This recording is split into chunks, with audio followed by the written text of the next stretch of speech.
Buenas tardes, muchísimas gracias por estar con nosotros. Mi nombre es Eduardo Estorder, algunos de ustedes me conocen, soy director de la maestría en Derecho y Economía, además dirijo este seminario en conjunto con Nevia, director general de estudios de la universidad. Y hoy tengo el gusto que uno de nuestros profesores, profesor de Defensa de la Competencia, socio de estudio Allende IBEA, profesor de la maestría, vicepresidente de la sección Antitrust en la American Bar Association, y un distinguidísimo académico y profesional, campo de Derecho de la Competencia, Julián Peña, cierre nuestro ciclo de conferencias, nuestro seminario de Derecho, Economía y Regulación 2022. Así que, básicamente, esto funciona como sigue. Julián va a exponer el tema, su tema de presentación durante unos 20, 30, 40 minutos, y después, básicamente, pasaremos a hacer, formaremos las preguntas y él las podrá contestar y entraremos en diálogo. Muchísimas gracias. Julián, 1.000 millones de gracias. Es un gusto y un honor. Muchas gracias, Eduardo. Y estoy muy agradecido tanto a vos por la invitación como a la universidad. Y la idea digamos, el tema que vengo a plantear hoy es fruto de un paper que vengo trabajando hace un tiempo sobre los desafíos culturales que genera el tema de defensa, que se generan a la aplicación de defensa de la competencia. Si me permiten, voy a compartir pantalla. ¿Ahí se ve bien? Perfecto, Julián. Perfecto. Muchas gracias.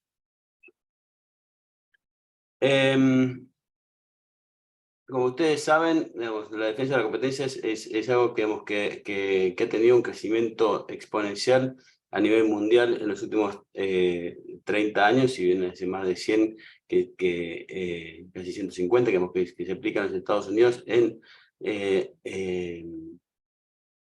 habían algunos países que tenían defensa de la competencia hasta la década de 90, es a partir de la década de 90 en la cual creció exponencialmente, y hoy en día tenemos aproximadamente 130 jurisdicciones que tienen leyes de defensa de la competencia. La mayoría de estas leyes han sido fruto de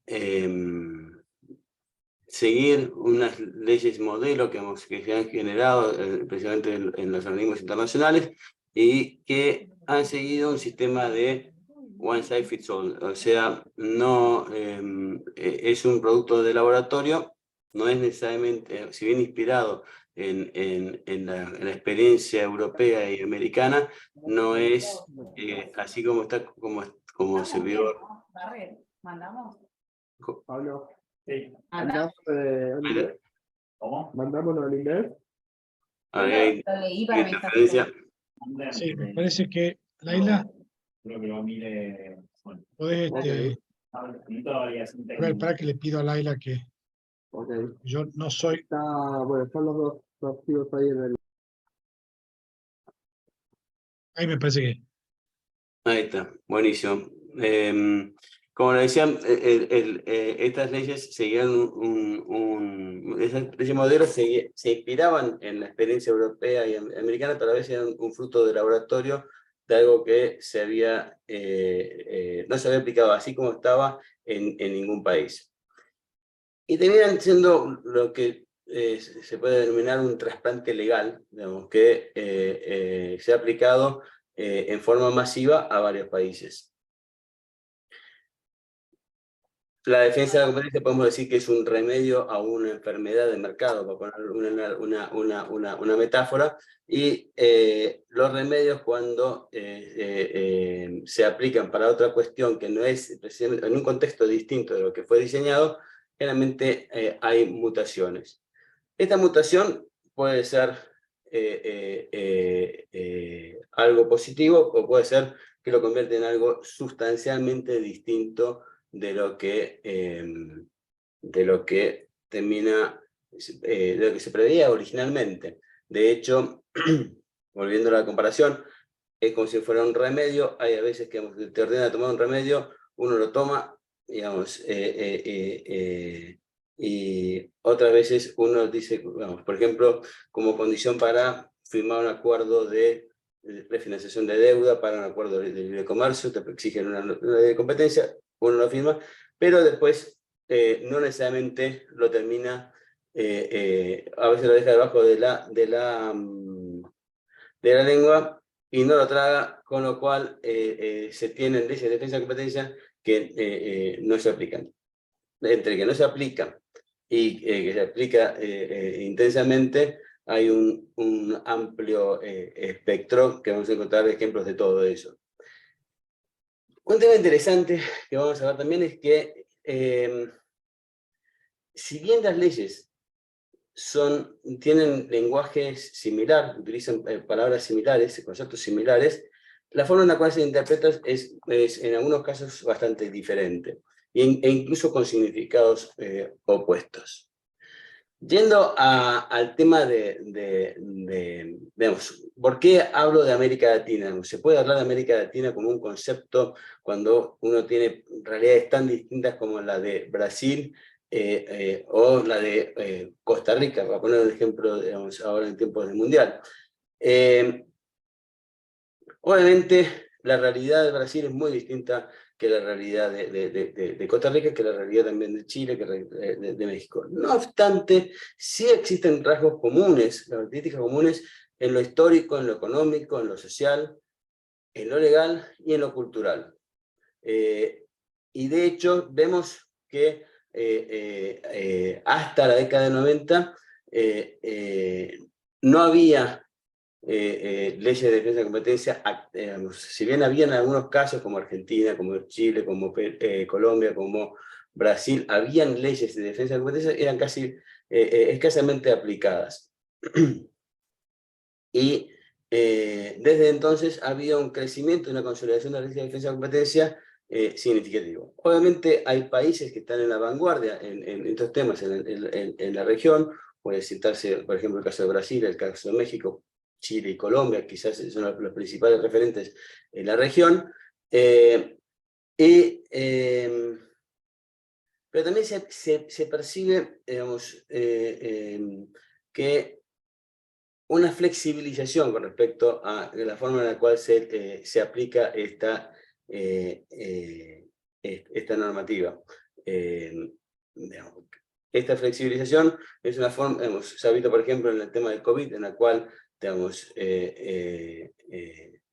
si bien no hubo un cambio de jurisprudencia en ningún país con respecto a no aplicar las leyes de defensa de competencia para determinadas prácticas colusivas, sí vemos que, por otro lado, no hay casos de sanciones, con lo cual, en cierta manera, no es que se dice que, que cruzar la luz en rojo está prohibido, digamos, que ahora está permitido, sino que se apagó el semáforo o se vio para otro lado. Digamos, pero en la práctica no ha habido una flexibilización, digamos, del tema. También ha habido un tema de mutación. Les he comentado el tema de algunos ejemplos. hace unos años el gobierno de Venezuela prepara un proyecto de ley para modificar la ley de defensa de competencia, y en el proyecto de ley ponen los considerandos que la aprobación de esta ley era un hito fundamental para la consolidación del socialismo del siglo XXI. Entonces, cuando vemos que hay cuando vemos que la defensa de la competencia pasa a ser un concepto que todos, en todo el mundo, coinciden en que es algo bueno y que es algo necesario, digamos, uno viene a sospechar, digamos, de que hay algo que está, hay algo que no cierra. Digamos, ni siquiera se logra consensos en temas como la existencia de Dios o sobre los beneficios de la Coca-Cola. Llegar a la conclusión de que la defensa de la competencia es algo por lo cual finalmente todo el mundo está de la mano pensando que es algo bueno, te lleva a reflexionar. Y después ahí vamos a ver por qué, digamos, qué me llevó a tratar de entender por qué pasaba esto. Pero lo que se ve en América Latina es que digamos, se ha logrado un avance, y donde más avance se ha logrado es en aquellos países en los cuales la legislación ya es fruto no de recomendaciones que vienen de afuera, sino que es fruto de un debate interno y una adaptación a la realidad de la cultura económica, institucional y legal de cada uno de los países.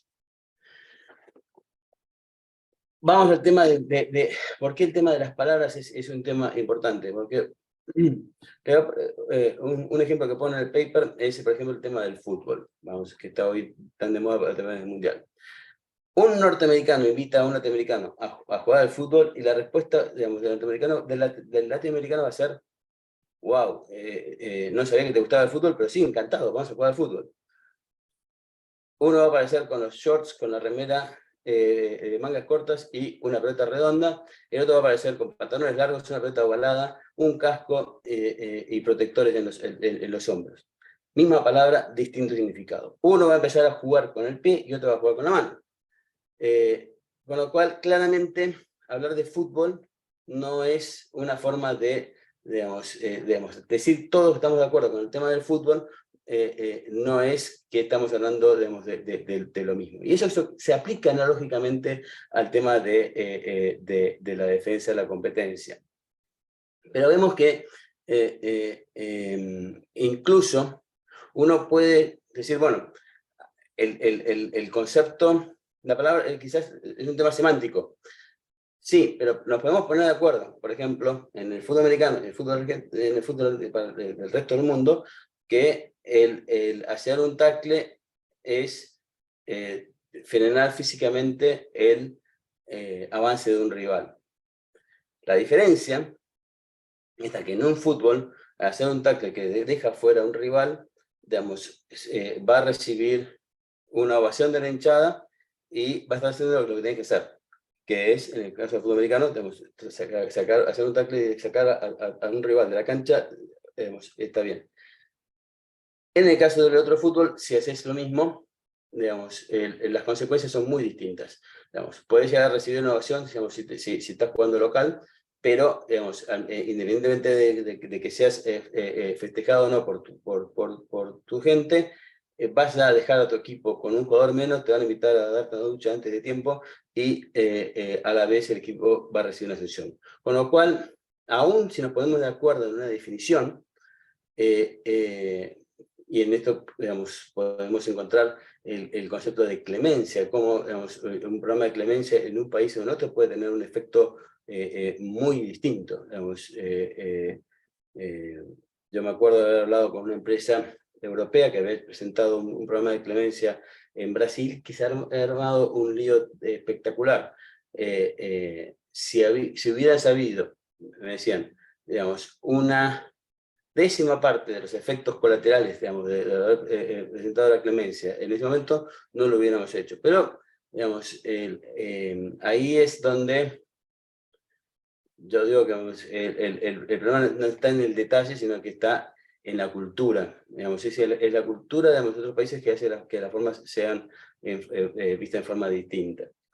Le agregamos otra cuestión más, digamos, desde el punto de vista semántico, que es el tema, por ejemplo, que defensa de la competencia es la traducción correcta para decir dos cosas totalmente distintas en inglés. Una es defense from competition and defense of competition, que no es lo mismo defender de la competencia o defensa de la competencia. De hecho, hay una anécdota en las negociaciones del ALCA, que los Estados Unidos quería poner un capítulo de defensa de la competencia, y la respuesta de los países latinoamericanos, en ese momento no tenían leyes de competencia, decían: estamos totalmente de acuerdo, digamos, que si vamos a tener un acuerdo de libre comercio, necesitamos leyes que nos defiendan de la competencia. Otra cuestión, y con eso termino los ejemplos de cómo el tema de las palabras puede confundir. En español, en cualquier idioma latino, hay una sola palabra para dos palabras sutilmente distintas en inglés.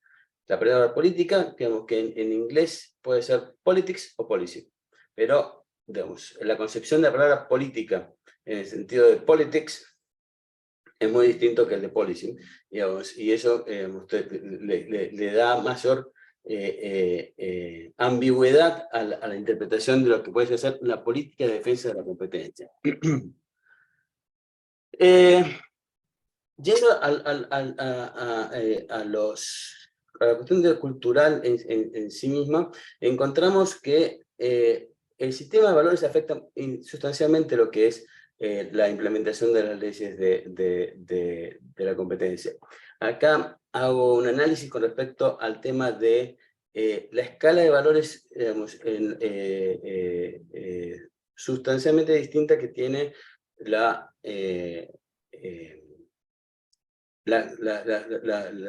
religión protestante vis-a-vis la religión católica. ¿Por qué pongo el tema de religión? Porque, digamos, y fundamento bastante, porque es un tema sensible, el cómo, dentro de la religión protestante, que tiene distintas versiones, el calvinismo tiene una incidencia muy importante en el capitalismo de origen, digamos, que le da lugar a las leyes de defensa de la competencia, digamos. Y el catolicismo tiene un impacto muy fuerte, tuvo una presencia, la Iglesia Católica tuvo una incidencia muy fuerte en el origen de las instituciones, digamos, de lo que es América Latina, por su influencia también en España y Portugal. De hecho, se notan ciertas cuestiones parecidas en respecto a esto en España, Portugal y Francia, vis-a-vis otros países de Europa.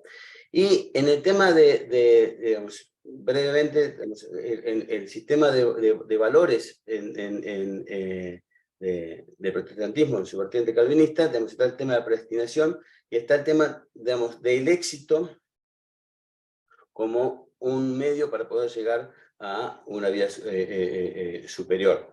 Ese éxito está basado en ser mejor que otro. Digamos, no es en hacer lo mejor de que uno puede hacer, digamos, sino que es ser mejor que otro. Por eso, en los países de origen protestante, la competencia es el motor, digamos, que lleva ese engranaje de valores. En cambio, en los países de origen, digamos, o de fuerte influencia en sus orígenes, de origen católico, digamos, el tema del bien común está por encima del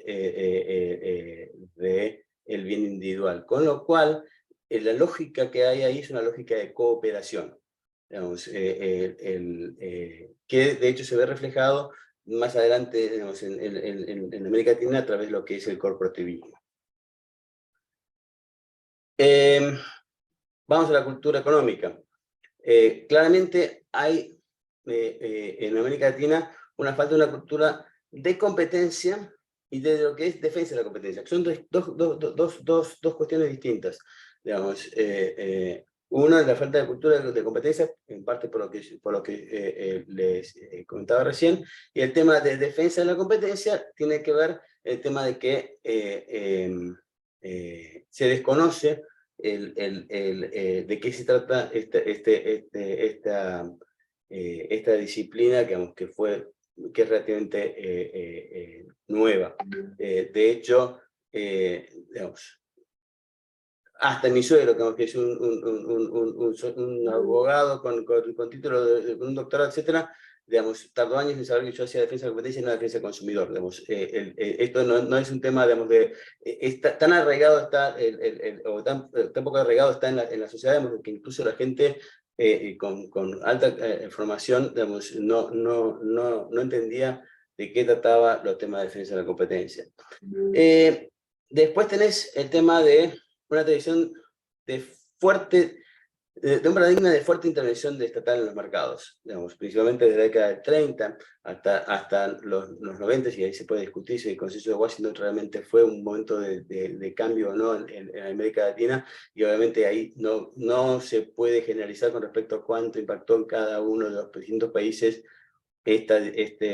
lo que se llama el consenso de Washington, que son, en cierta manera, una serie de principios que los organismos internacionales con sede en Washington recomendaban en sus políticas a los países de América Latina para poder conseguir un alivio financiero. Pero lo que primordió en la región, y ahí es difícil encontrar excepciones, han sido los controles de precios y de cambio, las grandes empresas estatales, los fuertes incentivos estatales para promover producción de determinados productos o de ciertas regiones, limitaciones a las inversiones extranjeras y altas barreras arancelarias y parancelarias. O sea, un régimen de sustitución de importaciones, ahí lo puse mal, de importaciones.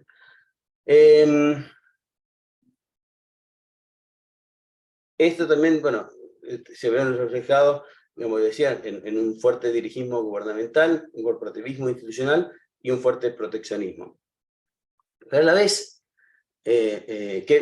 después, a partir del 2001, es más difícil encontrar un paradigma en común, digamos, se abrió un abanico importante de países que hoy en día, incluso con las elecciones de los últimos tiempos en Colombia y en Chile, digamos, vuelve a reformularse, pero desde 2001 hasta la fecha no ha habido un consenso común con respecto hacia dónde, cuál debe ser la intervención del Estado en los mercados. Otra cuestión es otro desafío de cultura económica tiene que ver con las conductas de mercado. La forma de la cual el mercado se comporta es distinto, es un mercado más empobrecido, es un mercado con más diferencias, con brechas grandes entre los que más tienen y los que menos tienen, pero por ejemplo, un ejemplo del calzado, del calzado deportivo, digamos, en los países desarrollados está la zapatilla para correr, la zapatilla para caminar, la zapatilla para dormir la siesta. En estas latitudes está la zapatilla. Digamos, y no se puede hacer esa sutileza digamos, en las definiciones que uno puede fijarse que existe en la jurisprudencia de los países más desarrollados. Los mercados son mucho más pequeños y por ende también mucho más concentrados, con lo cual los índices de concentración de por sí son, digamos, todos altamente concentrados. Tampoco hay suficiente información de mercado, digamos, con lo cual uno tiene que basarse en estimaciones de ojo buen cubero, que le quita rigor científico al análisis, y por último, hay una muy fuerte presencia de la economía informal. Y esto, de cierta manera, hay cierta resistencia en las distintas agencias de competencia a entender que el decir, bueno, como no es cuantificable porque es algo que está, por definición, en negro, al no ser cuantificable, entonces tenés que recurrir digamos, yo no, y además en ningún libro, o ningún manual, o ninguna guía de los países desarrollados, el tema siquiera aparece como un footnote, entonces yo no lo tomo. Y al no tomarlo, se lo está cuantificando en un 0, que es mucho más arbitrario que un 30, 40 o 50% de estimación a ojo de buen cubero. También tenés desafíos desde el punto de vista de la cultura institucional.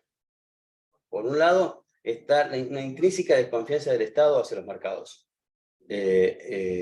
Segundo, y eso está desde los tiempos coloniales. Segundo, hay una fuerte tradición de caudillismo en la región, con lo cual está mucho más power oriented que rural oriented, digamos, mientras que, y por ende, el caudillo está en contra de la institución, porque la institución es un freno a la voluntad del caudillo. Con lo cual, históricamente, en América Latina se han visto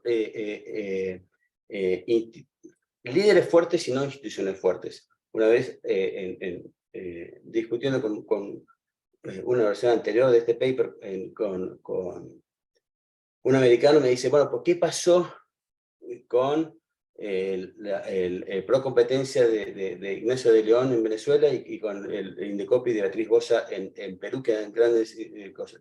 Le digo, en tu pregunta está la respuesta. Era el Indecopi de Beatriz Bosa y era el pro competencia de Ignacio de León. O sea, el gran desafío es superar que las instituciones sean más fuertes que la persona que el prestigio o la forma de trabajar que tenga la persona que está a cargo de la agencia.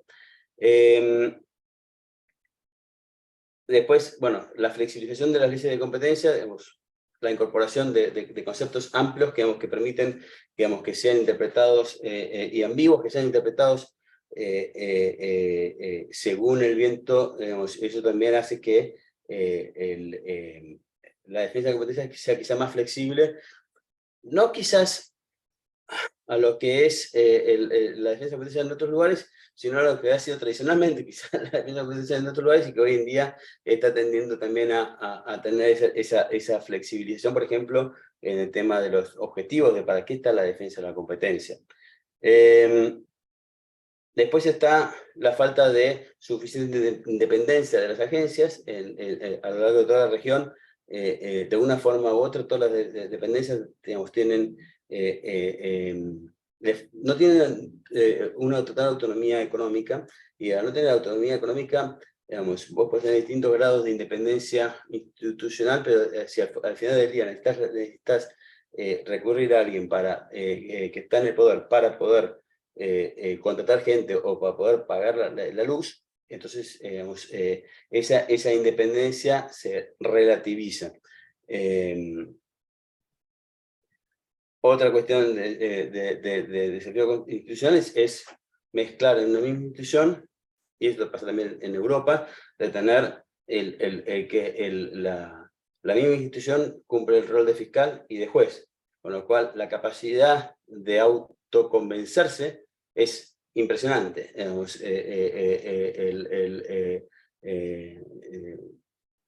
Y difícil de competir contra eso.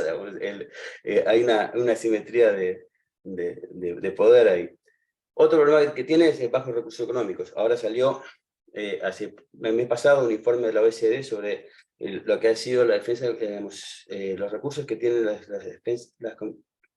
autoridades de defensa de competencia en la región, y en promedio está sustancialmente por debajo del promedio de los países que son miembros de la OECD.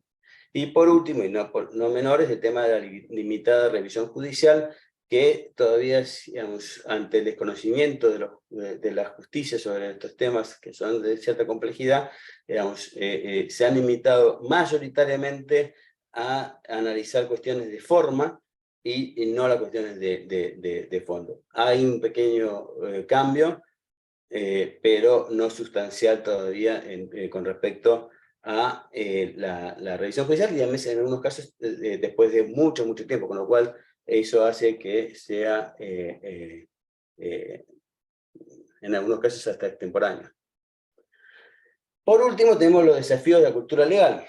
Digamos, por empezar, de vuelta vamos a la génesis de lo que es la Ley de Defensa de Competencias, que es un producto hecho en Estados Unidos y que tienen la tradición del common law. Digamos, y de hecho, el Sherman Act, digamos, son 2 artículos, digamos, pero la gracia no pasa por la parte del texto legal, sino la tonelada de fallos que vemos que, incluso si uno ve la línea jurisprudencial, va viendo que a lo largo del tiempo va cambiando. Acá, en América Latina, el sistema es distinto. Con lo cual también se lleva una dificultad de los jueces en entender, digamos, qué es esto, digamos, de que porque lo dijeron el tal precedente o el tal guía es suficiente como para que lo consideren como si fuese ley. Y esto ha pasado en distintos países de América Latina. Otro tema es el tema de que el enforcement público o privado como valor cultural. Digamos, en Estados Unidos, deliberadamente, digamos, diseñaron el sistema para que sea la justicia la que resuelva estos temas. Incluso, digamos, las autoridades de competencia no tienen la facultad de tomar decisiones, sino que, digamos, de litigar en nombre del Estado para que un juez tome la decisión. Y esto no es casualidad, esto está dentro del ADN desde el principio, con la desconfianza de que las agencias gubernamentales podrían llegar a ser, digamos, son más fácilmente cooptables que la justicia. Y como consecuencia de ello, el 99% o 90% del enforcement, más del 90% del enforcement de Estados Unidos es privado, y el resto es iniciado por las agencias. Es cierto que son los casos más importantes, los de las agencias, pero no obstante eso tenés incluso un sistema de incentivos para que uno vaya a la justicia, que es, por ejemplo, el tema de los treble damages, digamos, que te dan el triple del daño como una compensación, no a las arcas del Estado, sino que a tus propias, a las arcas del denunciante. En América Latina, más del 99,99% de los casos han sido iniciados por el sector público, y lentamente va avanzando, pero muy lentamente va avanzando lo que son las acciones de daño privadas, que en muchos países de la región solamente puedes acceder a la acción una vez que haya un pronunciamiento firme por parte de la autoridad. Y por último, hay una resistencia a los remedios foráneos. Por ejemplo, es cierto que hay programas de clemencia en casi todos los países de América Latina, es cierto que hay algunos casos de private enforcement, y es cierto que algunos países como Chile, como México, como Brasil, han aceptado la criminalización de ciertas conductas anticompetitivas. No obstante, vemos que el programa de clemencia, digamos, hoy en día languidece en América Latina, y hablando tanto con autoridades como con abogados de los principales estudios jurídicos donde el programa de clemencia fue más activo, reconocen que el tema cultural, digamos,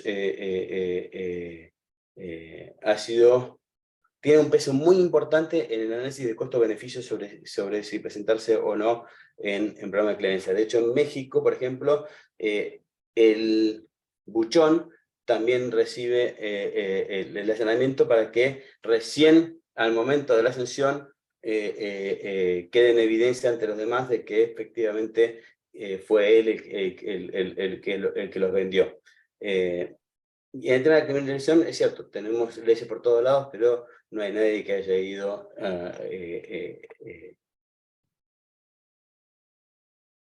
a la prisión por culpa de un tema de defensa de competencia. En conclusión, cuando estamos hablando de defensa de competencia, son trasplantes legales que se han globalizado muchísimo en los últimos 30 años, y América Latina no ha sido la excepción. Estos trasplantes en América Latina han ido mutando. principalmente en función de los desafíos que generan tanto los valores sociales como la cultura económica, institucional y legal de cada país. Y el futuro, digamos, en la región va a estar condicionado principalmente a cómo se adapten estos regímenes de defensa de competencia a sobrellevar estos desafíos culturales que he mencionado.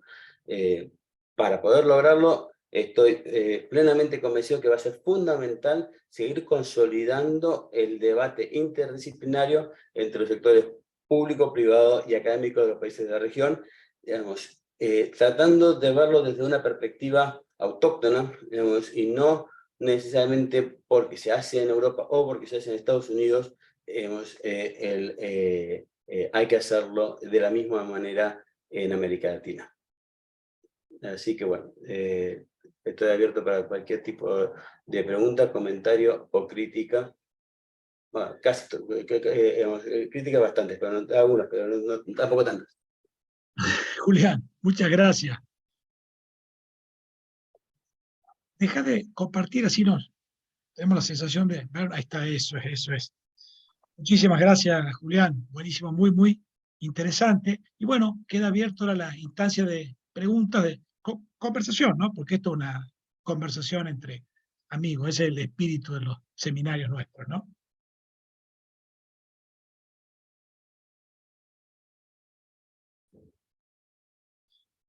Pregunten, porque si no me obligan a que empiece yo, y a mí me divierte que empiecen ustedes. Bueno, yo hago un comentario y una pregunta. Acá dice Mindy. ¿Qué opina Julián? Dice Mindy, de la necesidad de intervención del Estado en la regulación ambiental. Pero yo lo que diría es esto, Julián.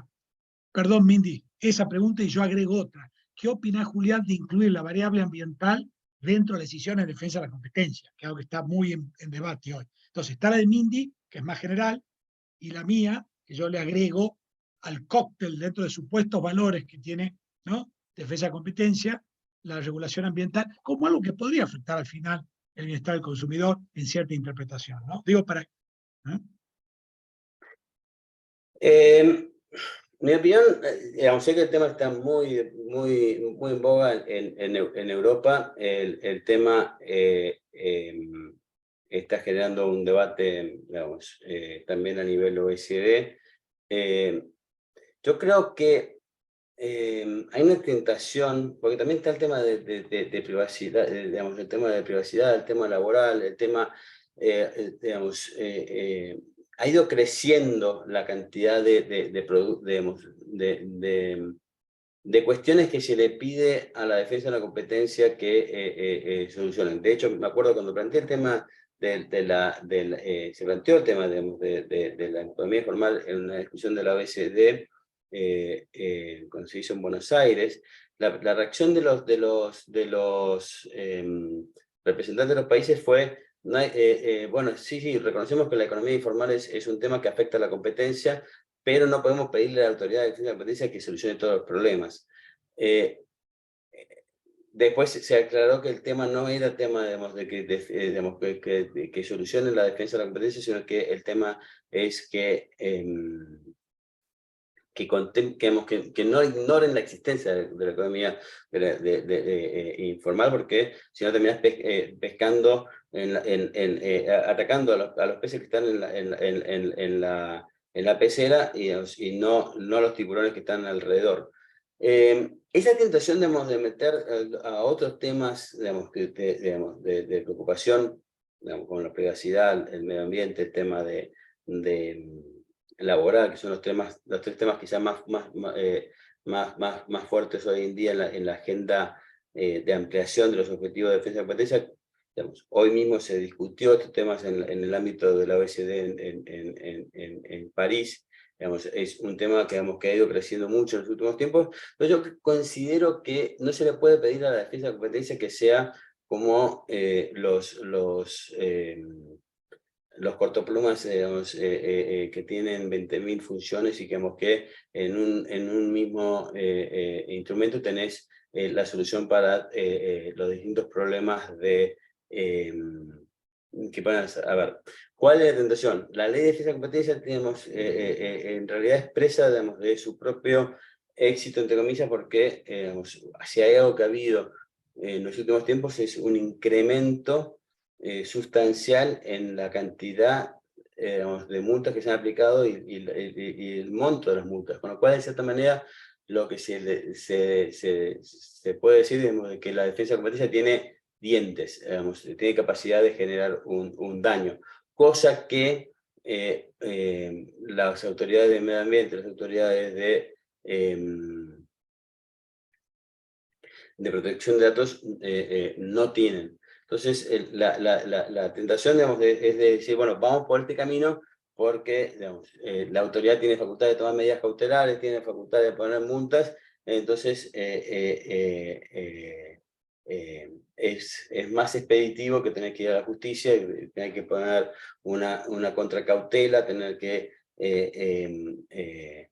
litigar acá, digamos, convencer a la comisión de que saque la medida cautelar, tratando de se resuelve la cuestión de fondo, después no se resuelve la cuestión de fondo y tener la medida cautelar de por vida, casi sin ningún proceso y a ningún costo para el denunciante. Entonces, está esa tentación, digamos, de querer montarse en algo que funcione relativamente o que tiene ciertos dientes para tratar de solucionar otras cosas. Yo creo que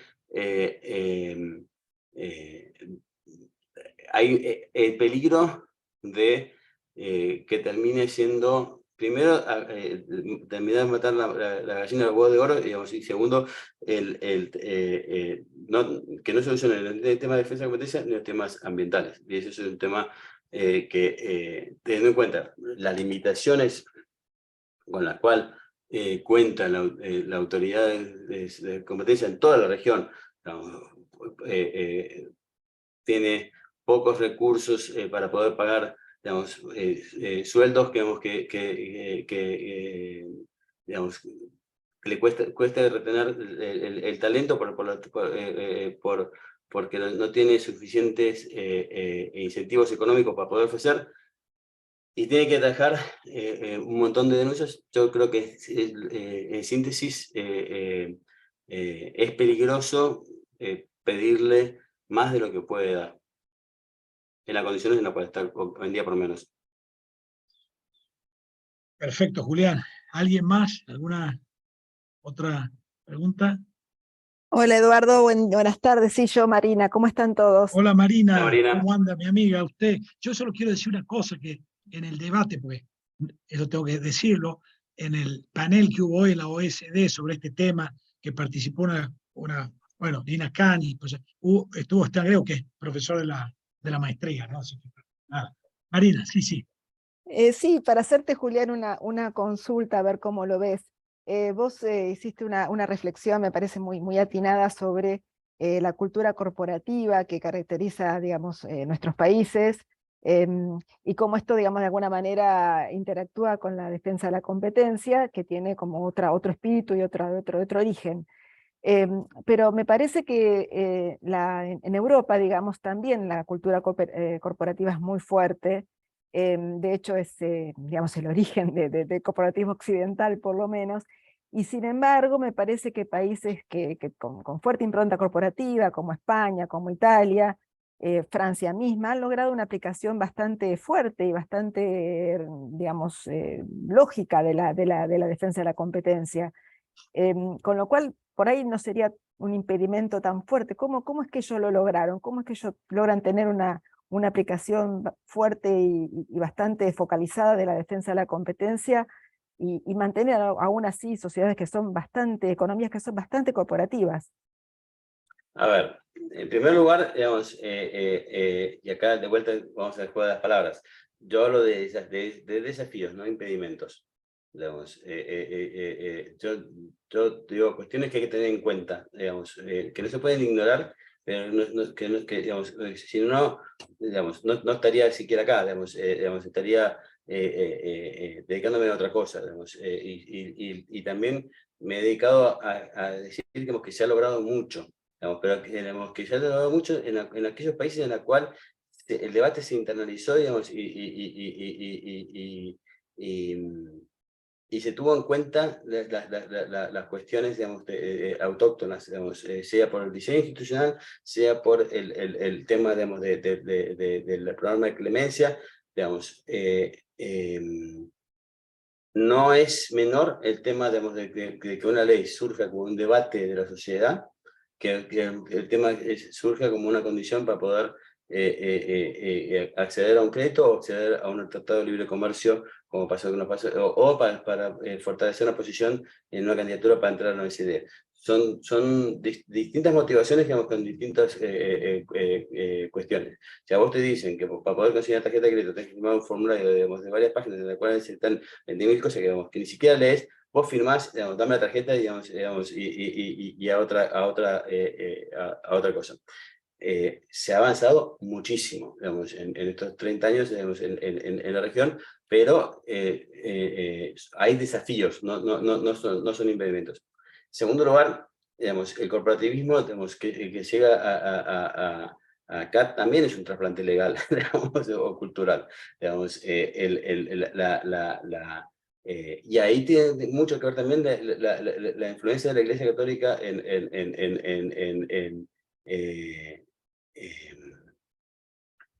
o por lo menos la corriente, digamos, que en ese momento estaba de la Iglesia Católica dentro de España, digamos, dentro de lo que es la forma en la cual fue concebido en los distintos países de América Latina desde su época colonial. De hecho, la gran diferencia entre Estados Unidos y América Latina es que en América Latina no existía el derecho de propiedad, digamos, era todo en función, digamos, de la corona, digamos, acá se regenteaba las cuestiones de la corona. Podía haber cosas en paralelo, pero digamos, de vuelta eso no quedaba registrado por motivos obvios. Con lo cual, digamos, y el puerto de Buenos Aires no es precisamente un ejemplo de transparencia con respecto a qué entraba y qué salía. Por lo menos, entonces, eso tiene que ver. ¿Por qué en Europa sí y acá no? En España hay un antes y un después de haber entrado al club. Vos cuando entras al club de la Unión Europea, ya no sos, digamos, vos sos parte, digamos, vos tenés que obedecer. Digamos, si te dicen, vos no podés entrar al comedor sin corbata, no vas a entrar, por más que ya no, yo soy yo entro como quiero, no hay forma alguna. Digamos, tiene sus costos y sus beneficios. Yo hablé mucho con respecto al tema por ejemplo, el tema de los programas de clemencia, con la gente de la CNMC y con la gente también de la autoridad de Francia, y ellos tenían los mismos desafíos, digamos. De hecho, en Francia, esto en los primeros 5 o 6 años del programa de clemencia, el 70% de los que solicitaban clemencia eran empresas no francesas. Y en España el 90%. Y a mí me decía la directora de carteles, me dice, no, cuando yo les digo en qué consiste el trade-off para poder conseguir clemencia, dicen, no, yo no lo hago ni, digamos, ni que me parte un rayo. Y me dicen, y muchas veces cortan el teléfono ahí nomás. Si vos te fijás los programas de clemencia en América Latina, ¿por qué caen? Porque caen los programas de clemencia a nivel de los carteles internacionales. Porque ya se había diseñado tanto, digamos, y además la gestión de daños hacía que el costo-beneficio ya no cerraba la ecuación, porque o sea, no es con respecto a la protección de la multa, sino que la multa al lado de las acciones de daño es una parte mínima. Las acciones de daño en España, digamos, son todas basadas en 1 o 2 casos. Pero ¿por qué hay miles de casos en España? Porque los abogados descubrieron de que es mucho más rentable hacer casos individuales. Digamos, primero, en España, al igual que en América Latina, no existe la cultura del tort, digamos, y las class actions. Entonces, además, no tenés incentivos, porque si vos representas a 1000 camioneros en un caso, como resultado vas a tener que te van a dar honorarios por una presentación. Vos presentás 1000 veces la misma presentación, solo cambiándole el nombre del reclamante y la chapa del camión, y tenés 1000 regulación de honorarios. Digamos, con lo cual, digamos, no es que está mucho más avanzado la defensa de competencia en España, digamos, sino que numéricamente parece que así lo es, pero digamos, te fijas, y son uno o dos los casos que no son españoles, sino que son europeos, los que generaron este festival de plata fácil. Pero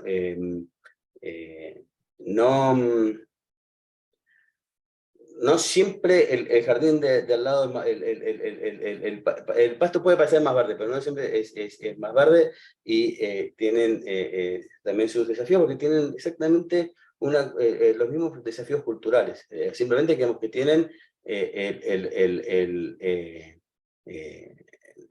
un antes y un después de que entraron en el club. Lo mismo pasa con Portugal, con Italia y con Francia. Sí, me permito complementar. Es cierto en el caso claramente de Portugal, de España, pero, digamos, Francia y Alemania son socios fundadores y difícil de ver culturas más corporativas que esas, digamos, en el contexto europeo. Y también en el caso de Europa, las leyes antitrust arrancan después de la derrota de la Segunda Guerra Mundial, y en cierta manera, digamos, concomitantemente con el Plan Marshall, digamos. Entonces me parece que tampoco fueron tan autóctonas. Si uno ve, No, digamos, no, la legislación previa es totalmente. tremendamente corporativa, previa al Plan Marshall, digamos, ¿no? Y sobrevive, Totalmente. claro. Es Lo que totalmente, pasa digamos, es otro trasplante, pero digamos, ahí ha mutado. pero es más Digamos, viejo el trasplante. es más bien, pero fíjate, digamos, que digamos, lo han adaptado a su sistema institucional, digamos, con lo cual, digamos, y hace 20 años tuvieron la modernización, digamos, de la defensa de competencia en Europa, que no es ni más ni menos que la homogeneización o la americanización, digamos, digamos, le cambiaron algunos nombres para que no quede tan obvio, digamos, digamos, de que se allanaron al sistema americano. Digamos, lo que después del caso de G. Honeywell, digamos, no hay margen político para tener otra disidencia. El tema de que ha mutado, y de hecho, este mismo paper en su versión original, digamos, lo presenté en un seminario en Oxford, que fue 2 días después. En realidad, se supo el resultado del Brexit el viernes, y el sábado fue el evento este. Y antes de plantear estas cosas, hubo una sesión de catarsis, digamos, eventos académicos y funcionarios, digamos, europeos, abogados europeos de primer nivel, que estaban en estado de shock. Digamos, entonces, digamos, tienen que hacer esta catarsis.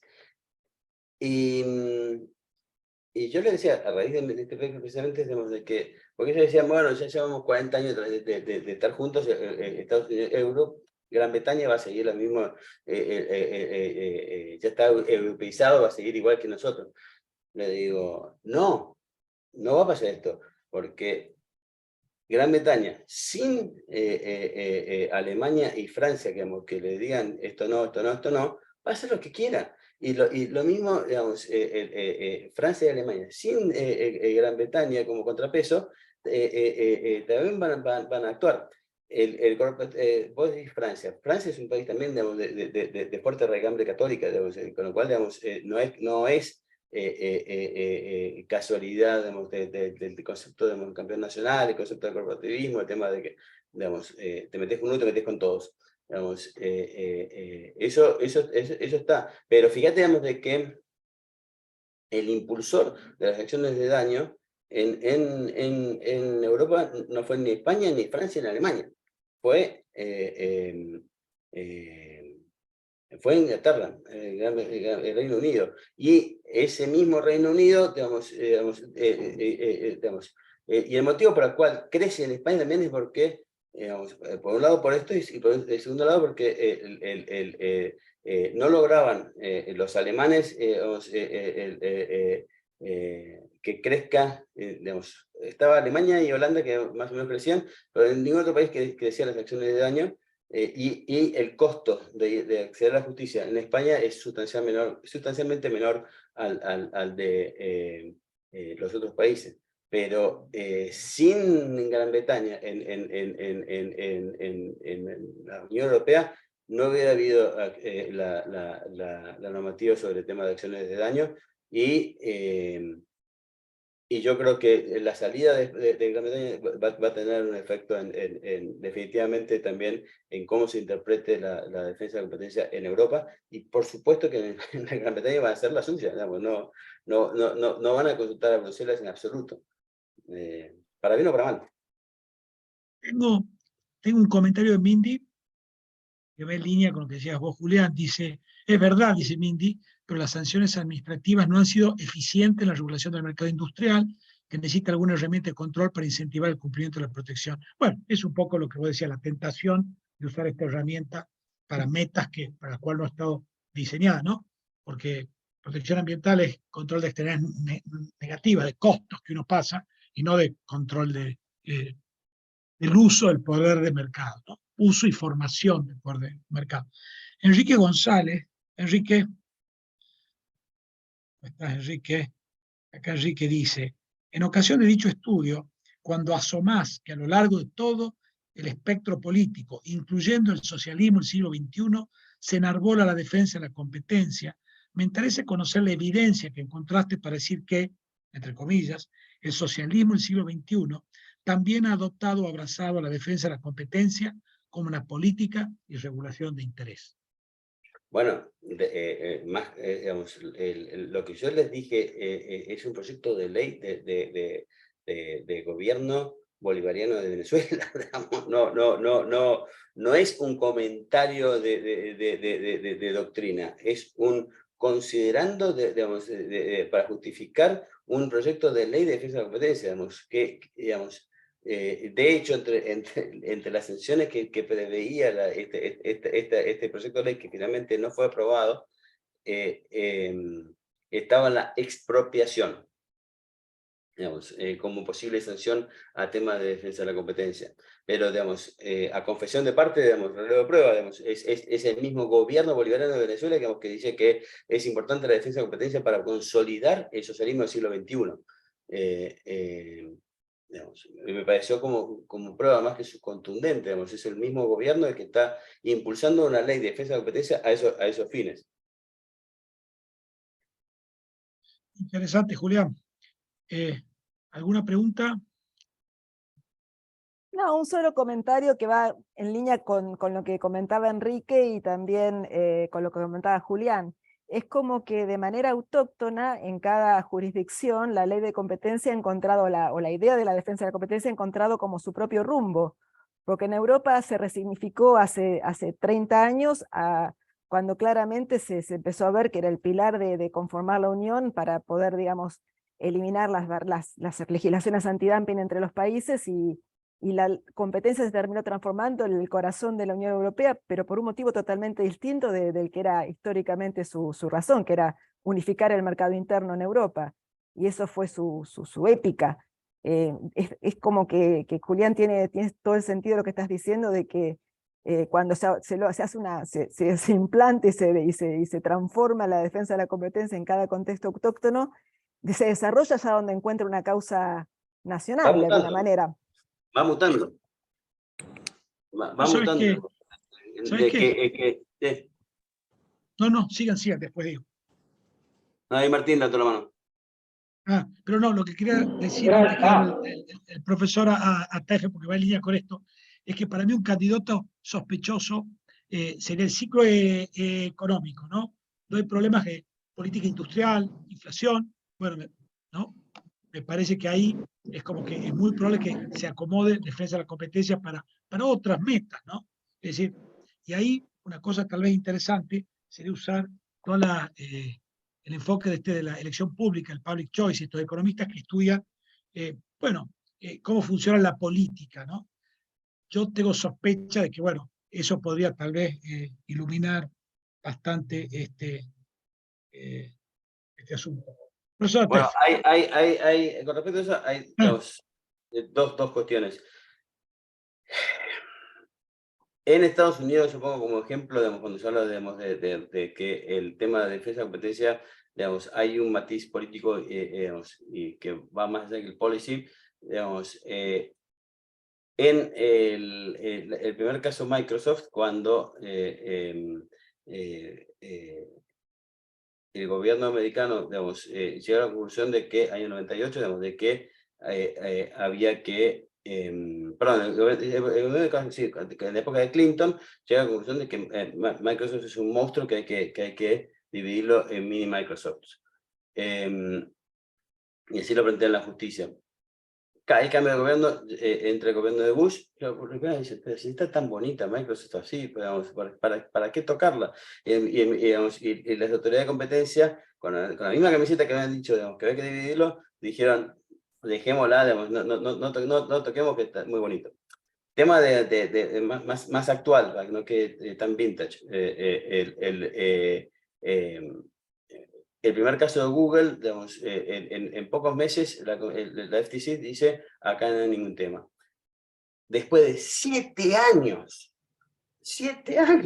la Comisión Europea dijo que esto es un tema gravísimo y pone una mega multa. O sea, si es tan grave, ¿cómo tardar 7 años? Digamos, digamos, yo no digo que haya estado bien una u otra, yo digo, digamos, de que, digamos, siendo las dos principales jurisdicciones, ante el mismo caso, digamos, uno llega a la conclusión en pocos meses de que esto no es un no caso, y el otro después de 7 años dicen que es el caso más grave, digamos, que vio esa historia.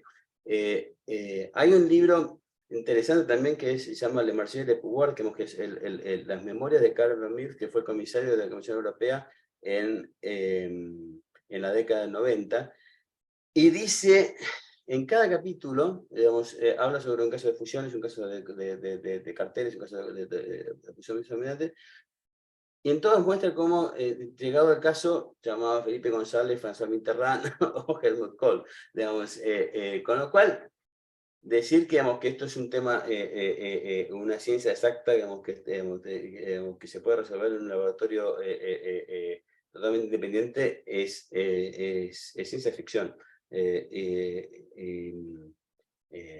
Y yo creo que hay que tener eso muy en cuenta, porque si no, te estás mintiendo en el solitario.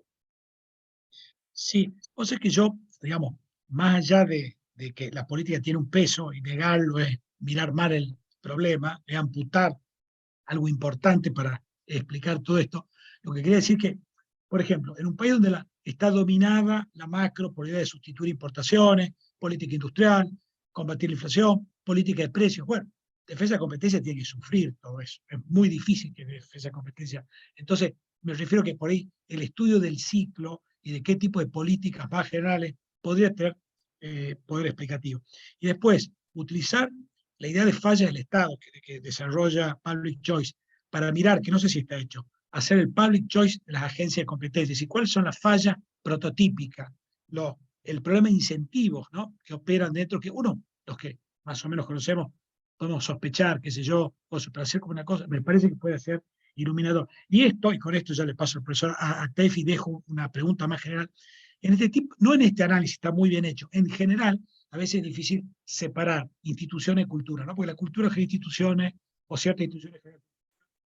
Las instituciones al mismo tiempo va generando, ¿no?, una cierta costumbre, cierta visión, ciertas reglas informales, que al mismo tiempo consolidan otras instituciones, y ahí van las mutaciones. Entonces, eso me parece que puede ser, y creo que tal vez Public Choice podría como mostrar la parte de los problemas de incentivos que facilita cambios culturales, que después facilitan cambios institucionales. Es decir, profesor Martí Tefi. Gracias. Era muy chiquito lo mío y creo que ya medio que quedó obsoleto por lo que dijo Julián, pero lo que había dicho Enrique, y comparto con Julián que esto no es una ciencia exacta, si bien economía siempre trata de ser matemática, no lo es. Vos tenés acá un problema de una falla de mercado y la solución de la falla de mercado depende del sombrero que vos te pongas, de la remera que vos te pongas, o la podés tratar de solucionar erosionando todos los problemas y llegando a lo que sería un primer teorema del bienestar, de libertad de mercado y todo eso que implica ese primer teorema, o a través de un intervencionismo. Va de nuevo, depende de lo que uno esté el sombrero que uno tenga puesto, la remera que uno tenga puesto, el pensamiento que uno tenga puesto a partir de cómo solucionar las paradojas que se encuentran. Nuestra propia ley, y cayendo ya en lo nuestro y no en lo ajeno, la definición de interés económico general, si uno agarra el libro de Cabanelas, sí, si agarra el libro de Cabanelas es infinita, uno puede entender el interés económico general como montones de cosas y no solamente como excedente del consumidor. Si uno agarra algunos fallos de la Corte o de la Cámara, es excedente del consumidor y va dejando abiertas otras puertas. Y con respecto a eso de la expropiación que mencionaba Julián, yo no conocía el proyecto de ley de Venezuela. Está bien que no es expropiación, entiendo que es muy bruto lo que voy a decir, pero en nuestra ley está incluida la posibilidad de desarmar una empresa. Está bien, desarmarla y que él se la venda a un tercero. No es expropiación, pero que tiene un color bárbaro o tiene olor bárbaro a tocar derecho de propiedad y que se lo quede otro, y con todos los problemas que está planteando Eduardo de Public Choice, que uno puede meter en el medio del comportamiento de una agencia, y algo de olorcito hay. O sea que es muy amplio y depende mucho de quién esté a cargo, y no solamente de agencia, ¿no? Del partido político. Ahora vuelvo a lo que vos estabas diciendo, Eduardo, que esté manejando la cuestión. Es muy amplio el abanico que permite la ley. Perdón por la intromisión. Es que es amplio y es deliberadamente amplio, digamos, no es casualidad, digamos. La incorporación, digamos, que pueda producir un perjuicio del interés económico general, digamos, no es un agregado inocente, digamos,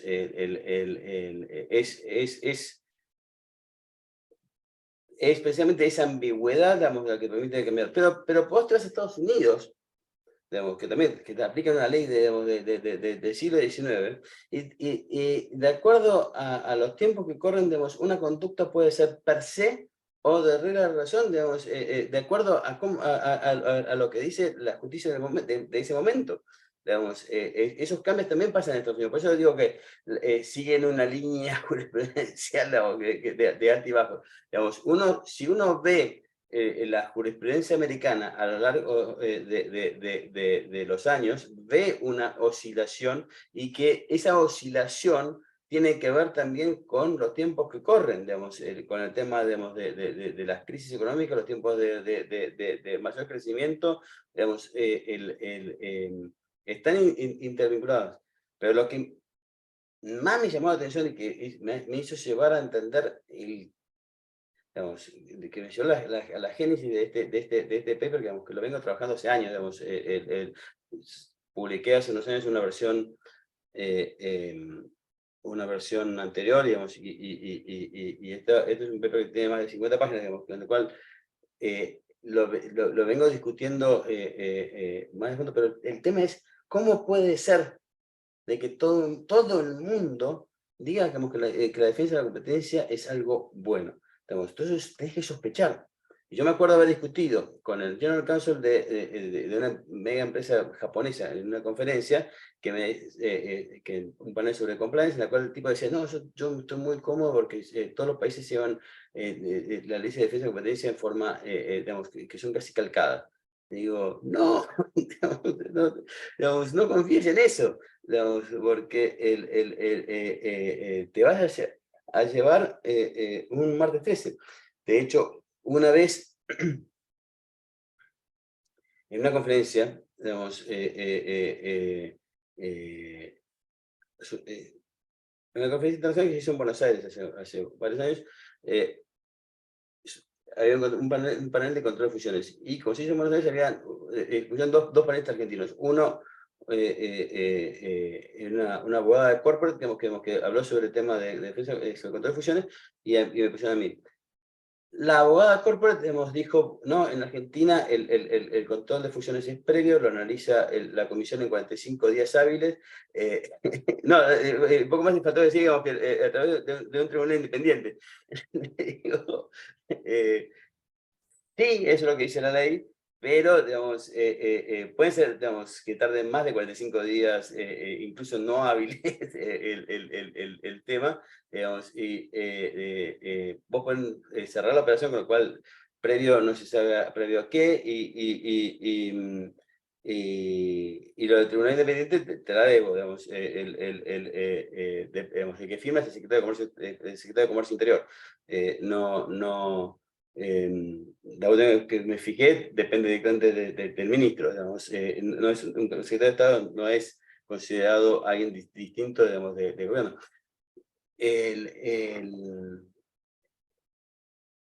Lo que dice la ley no necesariamente, digamos, es lo que termina pasando. O en otro evento, alguien de la misma comisión sobre el tema de plazos dijo, los plazos de fusiones, digamos, un slide decía régimen legal, decía otra cosa, y el siguiente decía régimen vigente, y decía, era como la contracara. Digo, wow, digo, ¿vos te das cuenta que acaba de decir, digamos, que hay un régimen legal y un régimen vigente? Digamos, a eso voy.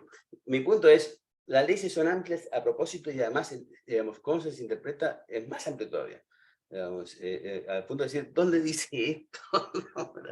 Digamos, y eso hace que, digamos, pero esto no es un tema de Argentina, es un tema, digamos que, y ahí siguiendo lo que decía Eduardo, no es un tema, digamos, yo no estoy analizando, cuando digo el tema institucional, no estoy diciendo la Comisión de Defensa de Competencia, no estoy diciendo la Argentina, no estoy diciendo el ahora, estoy diciendo, digamos, cuando vos tenés varias instituciones en varios países, a lo largo de varios años que tienen la misma tendencia, es cierto, las culturas se cambian, pero digamos, el ADN, digamos, sigue estando presente, que no quita que no se puede mejorar, digamos, pero con el ADN, digamos, no hay mucho que puedas hacer, y esto está, digamos, intrínsecamente en el ADN durante mucho tiempo, digamos, y eso hace que, digamos, obviamente se pueden cambiar las cosas, pero es bajo presión, no es en forma, digamos, natural. Sí se puede hablar de temas naturales en estos temas. Julián, ¿qué confianza tenés en reformas institucionales que sean procompetitivas, en el sentido que de algún modo puedan inducir, por vía incentivos, ¿no?, a corregir fallas? Por ejemplo, cosas que vos hablabas con tribunal, tener un tribunal independiente, separar la institución de la decisión, por supuesto que se autofinancie, con un mecanismo, quiero decir, por lo menos formalmente, porque después está bien lo que vos decías, hay que ver cómo funciona eso, pero digo, ¿no? Porque siempre está el debate, ¿no? Nadie es completamente culturalista, porque todos pensamos que algo las instituciones pesan, ¿no? Nadie es completamente institucionalista, porque todos pensamos que eso hay que usarlo, que eso requiere prácticas que por ahí ni siquiera están articuladas, ¿no? Que son doing, cosas que hacemos, punto, ¿no? Modo de ver las cosas que están arraigadas, imitamos cosas, tenemos prácticas, ¿no? Hasta cosas de tradición, como decís vos, legal, pero hasta mínima. Escribimos largo en Argentina. Eso es un drama, porque por ahí una fusión, que una tontera la deberías resolver en un minuto, con media carilla, pero nosotros sabemos que no podés hacerlo porque podés incurrir en responsabilidad como funcionario. Entonces, que todo el mercado, quiénes son todos los tipos, todas las empresas, ¿qué va a hacer? Si esa es la tradición nuestra, hispana, que, bueno, digo, pero me gustaría saber como un proxy, porque esta respuesta no la tiene nadie, esto es un proxy, ¿no? ¿Cómo? Para el caso de defensa de competencia, pero se puede, por supuesto, generalizar. Digamos, es cierto que depende de otras instituciones, si mejoran un poco las otras, porque, ¿no?, necesitas una justicia, necesitas otras cosas, ¿no? Si mejoran un poco, digo, que el ciclo mejore un poco, ¿no? Digo, no en su mejor momento, los últimos 50 años, que tampoco es tan alto, pero no en el más bajo, que la calidad institucional mejore un poquito, y hay una buena reforma. Bueno, ¿cuál es tu nivel de optimismo? ¿No? Esto no se puede cuantificar, así como una orientación. Es una pregunta dificilísima, pero es como para pedir una orientación, ¿no? Un resultado, por supuesto, ¿no? Mira, ya te voy a dar un par de ejemplos para responder la pregunta. Digamos, no hay que ser más papista que el Papa. Digamos, yo creo que hay un cierto mito con respecto a la independencia de la agencia de competencia que, digamos, que tiene que ver con una reacción muy pendular, digamos, de que como hemos tenido mucha intervención, digamos, del Estado, digamos, entonces queremos algo totalmente, entre comillas, puro. Digamos, yo creo que no, la solución no pasa por eso. De hecho, hemos tenido, no uno, dos intentos de crear una autoridad independiente, y los dos han fracasado. Digamos, uno tuvo 20, digamos, casi 20 años, digamos, hasta que la mataron, pero, digamos, y la otra está durmiendo el sueño de los justos. Yo por eso hago mención a los casos de Europa y Estados Unidos, que son quizás los casos paradigmáticos, en el cual ni ellos, digamos, ¿por qué si ellos mismos, que son los dos pilares, digamos, en los cuales nos inspiramos, no pretenden ser independientes? De hecho, por más que rejuren en la Comisión Europea, digamos, de que no tienen ningún tipo de injerencia política, la decisión de la Comisión Europea, digamos, las decisiones de la Dirección General de Competencia la toma la Comisión Europea en pleno, digamos, con lo cual, digamos, la posibilidad de que no haya injerencia política es teórica. El Departamento de Justicia, la doctora que me fijé, dependía directamente del presidente de los Estados Unidos, y la FTC también. Con lo cual, digamos, y por eso mismo, por lo que yo decía, que incluso, digamos, de la desconfianza de ese sistema, que se buscó, digamos, que fuese la justicia los que resuelven. Pero, digamos, uno de los desafíos que tiene, por ejemplo, Lina Khan hoy en día con su pretendida revolución, es de que los jueces que están, digamos, resolviendo temas son todos nombrados por gobiernos republicanos, con lo cual, digamos, tenés que cambiar todo el sistema para poder, poder hacer esa revolución, y tenés que hacerlo rápido porque tenés, el gobierno te da, las elecciones te dan derecho de hacer cambios durante 4 años, si es que 4 años brutos, no netos. Digamos, ya se le acabó la mitad del tiempo, digamos. Sí, también, ya que estamos, digamos que si querés separar Facebook, escribí más de 50 carillas, hermano, porque la primera demanda era una cosa, no separaba ni un kiosco con la primera, pero bueno, no, claro, hay como valores, procesos, y hasta en estos lugares que nosotros nos inspiramos, por supuesto, vos ves con la misma ley Sherman Act, como decías vos, Julián, según contexto político se aplicó distinto a la que es el 30, por ejemplo, Appalachian Coast, ¿no? Bueno, sí, un cartel, ¿no? Declaró legal un cártel de carbón, bueno, un precio sostén, y se relajó y después a la luz de la mirada de la época económica de la época, hasta los 70, todas cosas intervencionistas, después la escuela de Chicago, después post-Chicago, y ahora no sabemos muy bien. Y es como decís vos, ¿no? Imagínate vos en los lugares. Pero además, Bueno, digamos, vos tenés, y estando frente a una licenciada en ciencia política, me siento como que no tengo autoridad como para estar hablando de estos temas yo, pero vos tenés la división de poderes con 3 estados claramente diferenciados, y vieron intentos, digamos, de querer sortear, digamos, primero, digamos, no son 4 poderes, digamos, no está el legislativo, el ejecutivo, el judicial y la defensa de la competencia, digamos, por más que a nosotros nos parezca que es sumamente importante, digamos, no tiene nivel de poder independiente, digamos. Segundo, digamos, cuando se intentó, digamos, cruzar esa frontera, se fracasó, digamos. Hubo un proyecto de La Baña, digamos, de que tenía sanción ya, digamos, en forma general, y se fracasó en el 2005, porque al último momento que pusieron un artículo en el cual decía que las decisiones de interés público las definía el ministro de Economía y eran inapelables. Digamos,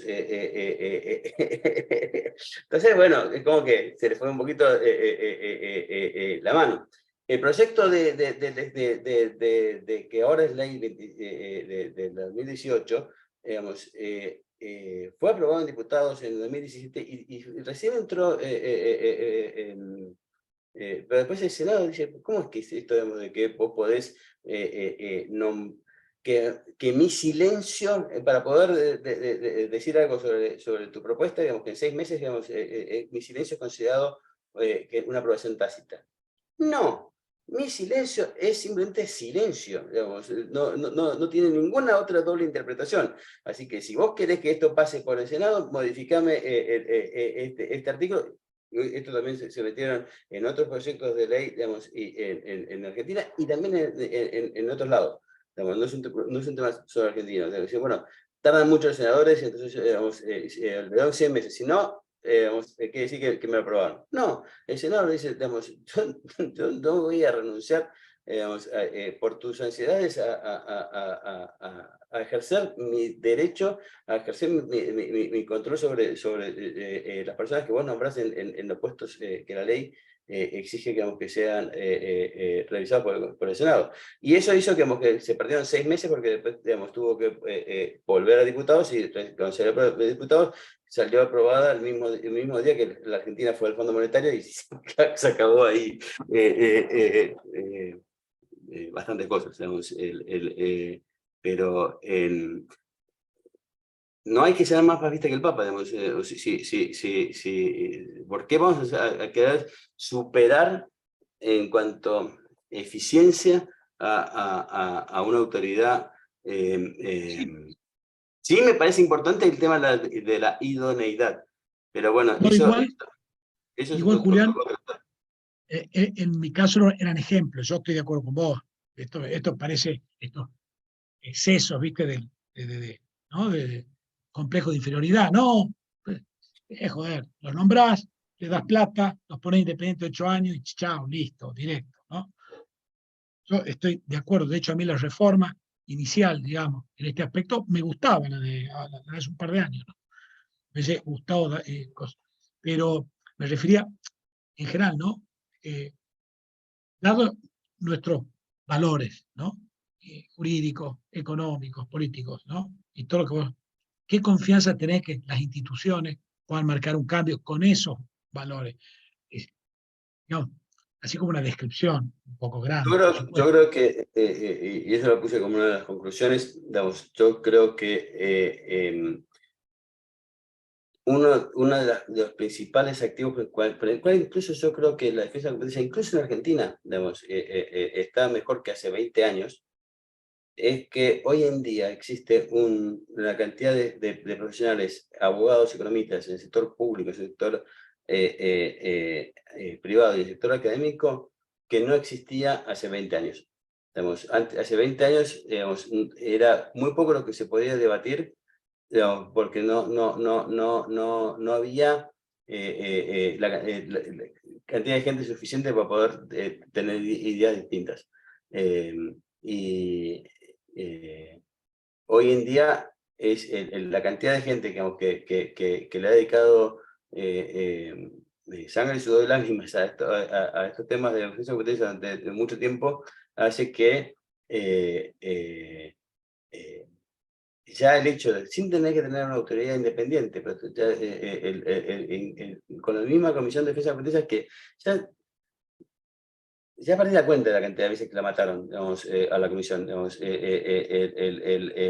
la mataron de todas formas posibles, y uno dice, digamos, deja de existir inmediatamente, digamos, en el imaginario de la gente, digamos, la Comisión de Defensa de la Competencia, digamos, y sigue estando en la misma comisión de siempre, digamos, a pesar de todos los, de todos los intentos de vaciarla, de vaciarla de funciones, intentó vaciarla de funciones, de vaciarla de presupuesto, y la comisión sigue estando, digamos, y yo creo que el hecho de que, digamos, hoy en día hay un recorrido hecho, digamos, tanto en la comisión como fuera de la comisión, lo que hace la DITELA, por ejemplo, también, digamos, antes no existía, hace 20 años no existían cursos que se discutiesen temas de defensa de la competencia.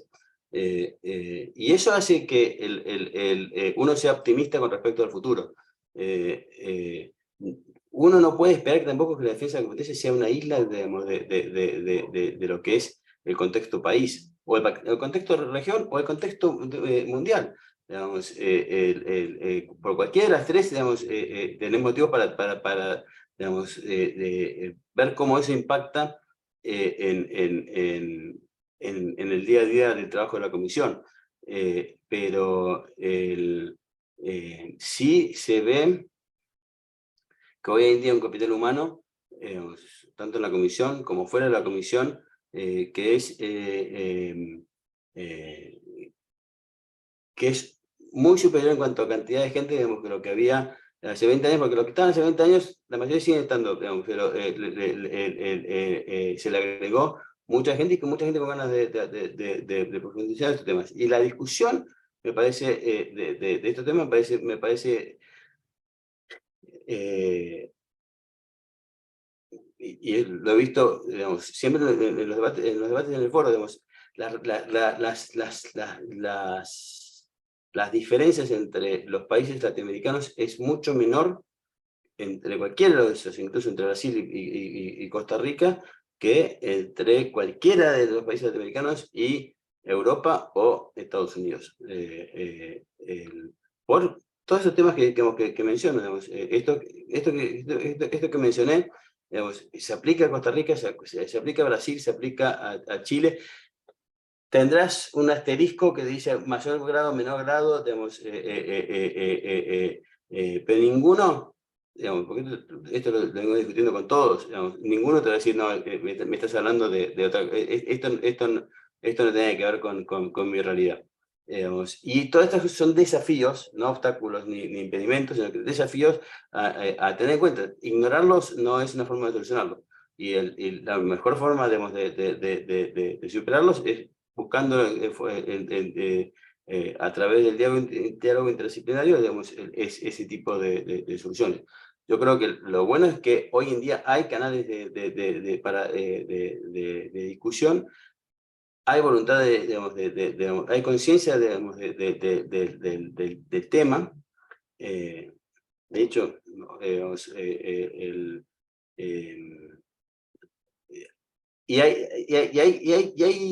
digamos, un factor humano muy importante, y eso es un motivo suficiente para ser más que optimistas.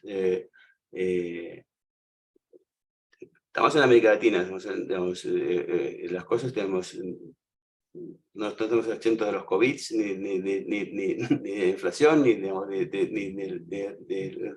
que hacen más difíciles las cosas, pero si vos ves, si hubiese esta discusión hace 20 años, digamos, que vamos a estar así como estamos hoy en día, digamos, ni más optimista hubiera podido pensar que, digamos, que esto hubiera pasado.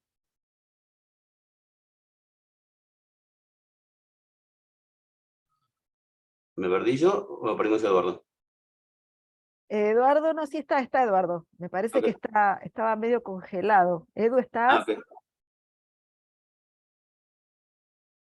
Edu, se congeló, le pasó algo a la banda de Eduardo.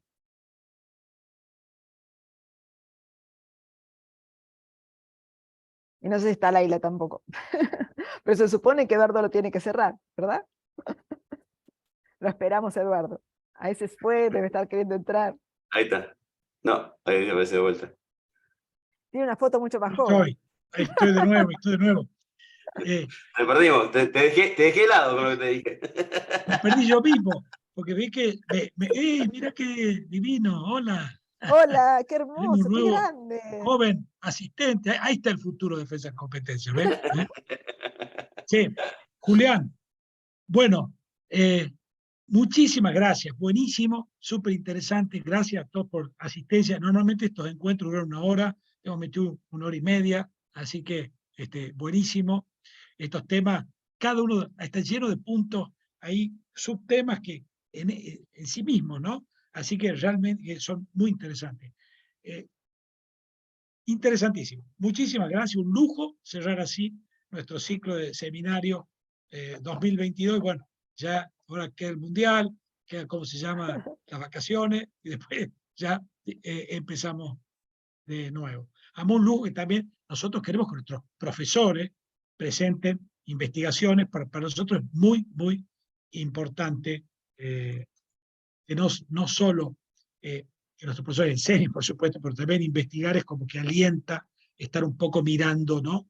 Especulando y mirando y ahí el borde, y eso nos parece que es muy importante. Julián, muchísimas gracias. Bueno, Marina, Martín, Bernie, Carlos, gusto, nos Mindy, estamos viendo, les y mando bueno, un cariño muy grande. Muchas muchas gracias. gracias, Un gusto Chao, verlos. chao. muchísimas gracias.